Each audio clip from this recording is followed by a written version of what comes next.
Guys, UFC 314 is coming up, and my partners at DraftKings are helping get you in on all the action. In the co-main event, it's going to be Chandler versus Pimlet.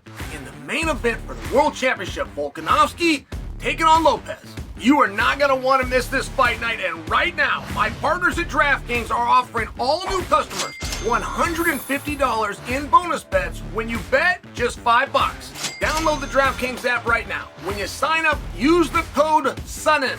DraftKings, the crown is yours. Use your $150 at DraftKings same-game parlays for a shot at an even bigger payout. Combine multiple bets together from the same fight. Love the thrill of live betting? DraftKings has got you covered. Bet live on in-progress fights as they happen, which makes watching the fights that much more exciting. If sports betting is not yet available in your state, don't worry. You can still join in on all the fun with DraftKings Pick 6 with a shot at cash prizes. Download the DraftKings Sportsbook app right now. New customers use my code SONNEN. Bet just $5 on any wager and get $150 in bonus bets instantly. That's promo code SONNEN, only at DraftKings Sportsbook. If there's anyone that you could correct less, if there's anyone that you could look at and go, hey, you're getting this wrong. This is how you should have played it. You're not going to be able to do that with Conor.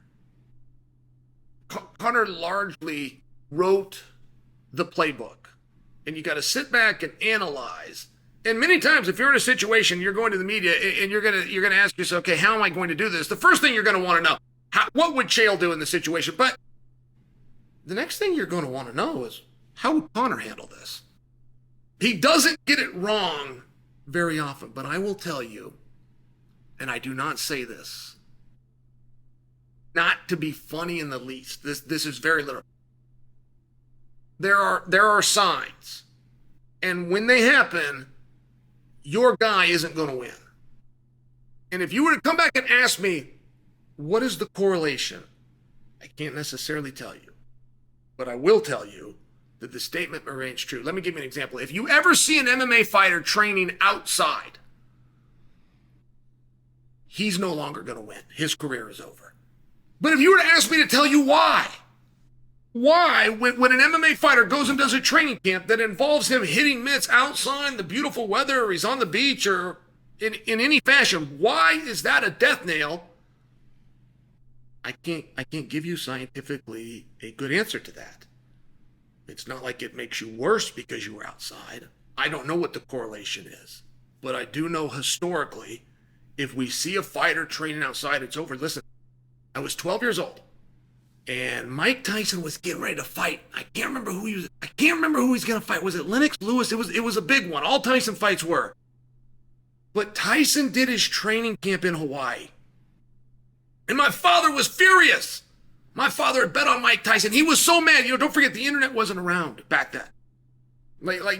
A guy could go to a training camp and you wouldn't know where he did his training camp. There was nothing called Twitter or Facebook. There wasn't things like you open up that pay-per-view window the night of the fight, and then they would tell you who's in his corner and how they're training him and what they've been eating and how fast his mile run is, whatever it might be. But it was the day of the fight, and we got a whole party over. My father bet a bunch of money on Mike Tyson and found out that Mike Tyson had done his training camp in Hawaii. My father was pissed.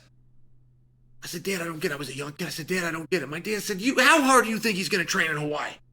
You know how many other things there are to do in Hawaii? You know what a beautiful place Hawaii is? People go there to vacation. They don't go there to buckle down and train hard. Okay, great. Well, an hour later, that fight was over, and I'd never seen Mike look so bad. And I just take that with me, but I'll share with you, it's not just Mike from this fight that might have been against Lennox when Chael was 12 years old. It's not. If you ever see an MMA fighter training outside, it's over. It is the beginning of the end. Now, let me give you another example, which, again, I'm fully admitting this is not scientific, but I will fully expect you to admit back to me is correct historically. If you ever see a fighter hitting mitts with a hat on, that fighter will lose. I don't care if you're talking about boxing or MMA. If you see a fighter wearing a ball cap and he's got it on backwards and he's hitting mitts as this ball cap like collects the sweat so it doesn't run into his face or whatever he does, that fighter will lose. Conor put out a video where he was outside hitting mitts with a ball cap on backwards. And I saw it, and I'm looking at it and just go, wow, from one of the greats, from one of the great entertainers, to make a colossal tip of the hat so blatant. I mean, you hit 2 of the 3 boxes in one video. And I don't attempt for that to be funny for you. If you ever see a fighter training outdoors while wearing a ball cap backwards, it's not just that fighter won't win his next fight. That guy will never win another fight